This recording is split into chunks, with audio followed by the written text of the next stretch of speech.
And I would say it bases right squarely at 125 Columbia Heights, right. The world headquarters. It's the governing body and the organization that runs this religion. Right. They're the ones who are uncaring. And I mean, they publish this stuff about, oh, we care, we have policies. Yeah, but they're totally ineffective policies. Yeah, and that was in response to the media coverage of them.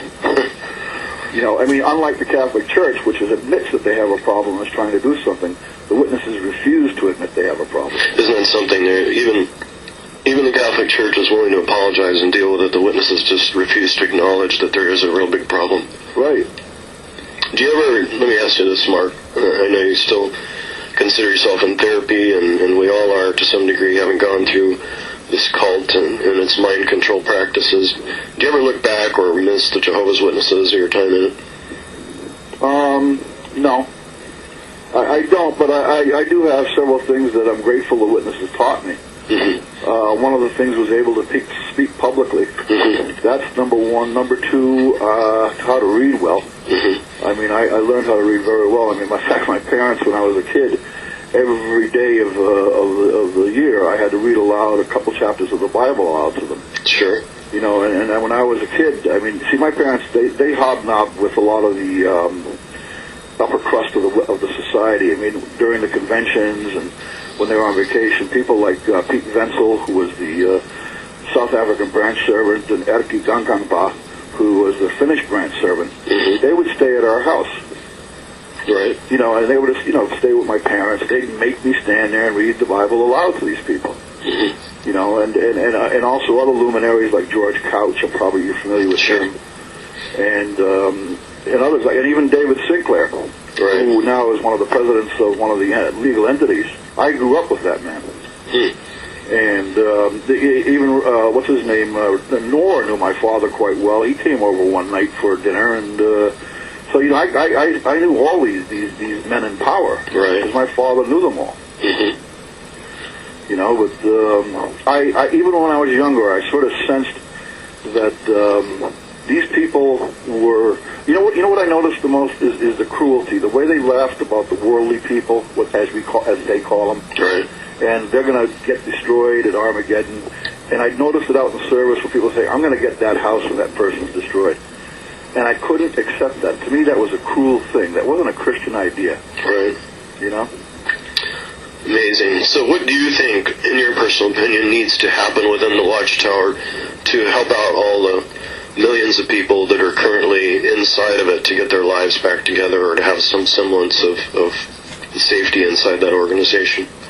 I think a total policy change. I think they've got to go, if there's any talk about, let's say, abuse, either child abuse, sexual abuse, or spousal abuse, that it doesn't become a matter for the elders to handle. Because, first of all, the elders, most of them are what, tradesmen or people who, don't have a high education. That they do not handle it whatsoever. It goes to the higher authorities, meaning, the government or the state or city authorities. Right. And that doesn't. You don't sit in a back room with a committee where you're already condemned before the committee meeting's over. Mm-hmm. That I think you should always. The policy should be reported to the authorities first. Don't sit there and condemn the victim, because I've heard horror stories about that. Yeah, well, it is a good old boy system in a way. There's a lot of cronyism in the Watchtower, and the men tend to sweep these things under the sheet, so to speak, so it's hard to get it out there.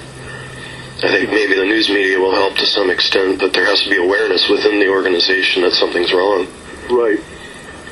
And there's one other point. Now that I work in the substance abuse field and I've gone to college and studied it, I've also seen, the witnesses have a lot of closet drinkers. Right. And a lot of people who take prescription drugs. And I'm not talking, stuff for cold or antibiotics. We're talking the Valium queens. That's right. What I call them. Mm-hmm. A lot of the sisters are taking antidepressants and mood stabilizers. And I know this for a fact because for a short time, I had a job with a fellow who owned a pharmacy. Mm-hmm. And I ran his herbal business. And what I did is I took the orders, I billed the people, I packaged them and mailed them out. But when the business got busy, he expected me to run the front register for the second register. Mm-hmm. And I would be there, dispensing the prescriptions that he'd fill and, getting the money and, basically being a clerk. And I would see the witnesses come in, and I can read this as prescriptions. I know what they are. Mm-hmm. And I was amazed at the benzodiazepines and all those kind of mood-altering and calming pills these people were taking. It's a very high-tense way of life for a lot of them, isn't it? High tension. And there's a lot of covering over things, waiting for Armageddon, no hope in this current system. Put off plans and all that. See, I don't have that problem now. Right. I mean, I'm looking forward to continuing my college education. My wife divorced me on totally unscriptural grounds. Mm-hmm. She divorced me for irreconcilable differences because the elders said this was okay. She came out smelling like a rose. Right. The elders said I'd be nothing but a useless drunk. Wow.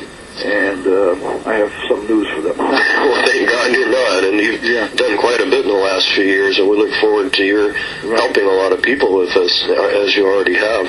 Well, that's what my intentions are, You intend to use it to help others? Yes. That's great, Mark. I really enjoyed this interview, and I hope it'll be helpful to others who hear it online. And thank you for a great time speaking with you. Right. And you have a great day. You too.